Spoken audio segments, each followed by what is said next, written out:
차량들이 덜컹거리며 도로를 지나갑니다. 차량 바퀴가 빠지더니 맞은편에서 우회하던 또 다른 트럭 바퀴도 빠져 한쪽으로 기울기 시작합니다. 이날 생긴 싱크홀 깊이는 8m.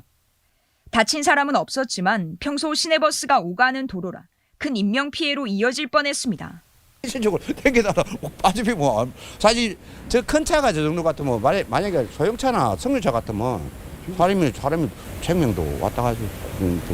지난달 20일에도 같은 도로에서 3.5m 깊이 땅꺼짐이 있었고 바로 이튿날 또 싱크홀에 차량 한 대가 빠지기도 했습니다.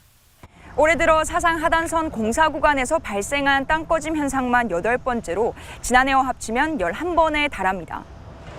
부산시는 이번 사고 연약 집안의 폭우, 지하철 공사까지 여러 요인이 한 번에 작용했다는 진단을 내놨습니다. 그러면서 언제든지 또 사고가 일어날 가능성을 인정했습니다.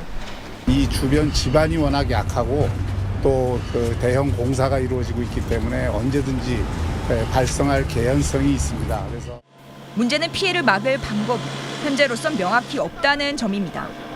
부산시가 해법으로 언급한 건 GPR, 즉 지표 투과 레이더로 전자 기파를 땅 밑에 쏴 집안 침하 가능성을 미리 알아챈다는 것.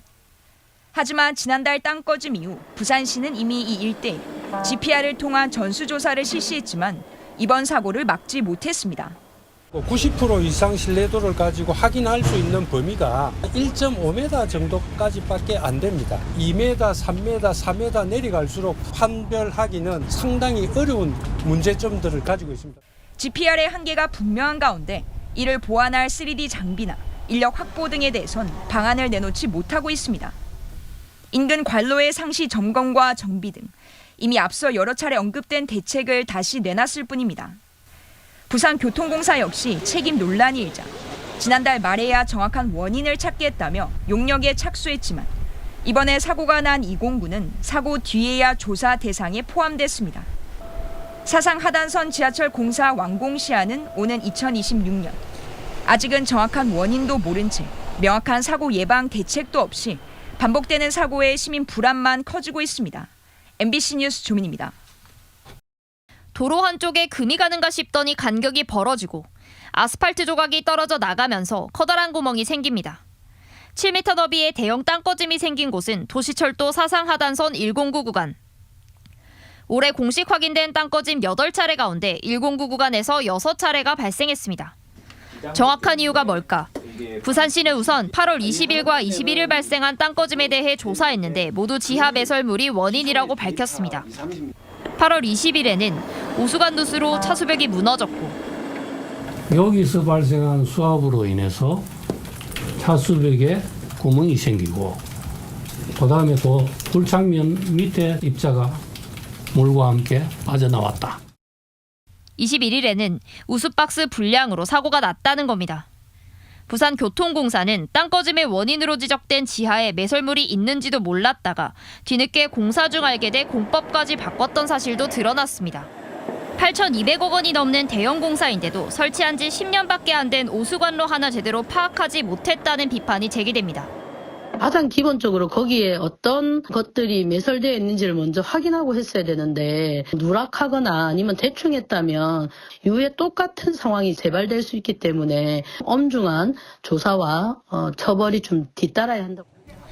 위에는 폐기물이 매립되어 있고 밑으로는 가는 모래가 차 있는 집안 특성상 땅꺼짐이 예상 가능한 상황인데도 대비가 부실했다는 문제 제기도 나왔습니다. 공사 구간 집안 안정성 확인과 차수 기능 강화가 필요한 상황입니다. 상습 침수 지역이거든요. 그라우팅 작업을 수작업을 통해서 철저하게 하고 그다음에 거기 개척기를 묻어서 지속적으로 상시 점검하는 체제로. 부산교통공사는 부산시 조사 결과를 바탕으로 다음 달 대책을 발표할 예정이라고 밝혔습니다. MBC 뉴스 유태경입니다. 부산 사상구의 한 도로 위를 차량들이 오고 갑니다. 그런데 도로 한쪽에 금이 가는가 싶더니 간격이 서서히 벌어지고 아스팔트 조각이 떨어져 나가면서 구멍이 생깁니다. 불과 10여 분 사이 이 구멍은 점점 커졌는데 뒤늦게 차단 방벽이 쳐졌지만 그 뒤에도 확대돼 결국 도로 일부분이 통제됐습니다. 어제 낮 11시 30분쯤 부산 감전동 새벽시장 인근 도로에서 지름 7m, 깊이 3.5m의 땅 꺼짐이 발생했습니다. 연쇄적으로 꺼지기 시작하니까 훅 꺼져버리더라고요. 이렇게 땅이 꺼지니까 혹시 건물에 손상이 있을 것 같아서 많이 불안하죠. 땅 꺼짐이 생긴 장소는 부산 도시철도 사상하단선 건설 현장 바로 옆이었습니다. 싱크홀 복구 공사가 한창인 상황입니다. 지금 차들이 지나가는 공간이 사상하단선 지하철 공사 구간입니다. 오늘 오전에는 이곳에서 200m 떨어진 도로에서도 SUV 승용차 바퀴가 도로 구멍에 빠져 탑승자가 다쳤습니다. 이달 들어서만 3번째, 올해 들어 6번째 땅 꺼짐인데 모두 도시철도공사 주변입니다. 하지만 부산교통공사 측은 도시철도공사와 관련이 없다는 입장입니다.